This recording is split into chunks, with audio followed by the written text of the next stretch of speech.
introduced uncertainty never thought of by the world of business. So there are two problems of Trump tariff.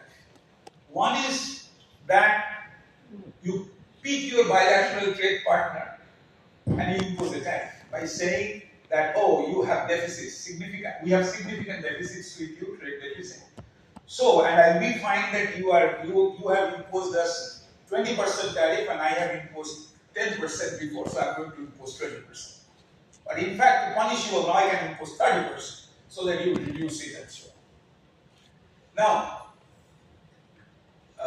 this is how the criterion is chosen for imposing tariff on your trade partner. Trade deficit.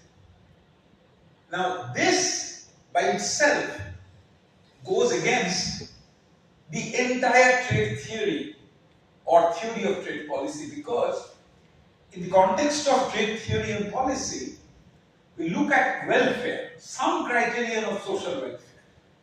And this criterion, typically you talk about consumer surplus, producer surplus, government revenue, and things like that. So there is a notion of social welfare, very traditional notion, in which the consumers should be better off or should not be worse off. The producers should be better off. Now, in the context of competitive trade industry, your producers in equilibrium cannot be better off because it's essentially a zero profit kind of equilibrium. So, one part is that the consumers are better off. The other part is that the government may be earning some revenue which they can again redistribute lump sum to people. And overall, the real income of the nation must increase.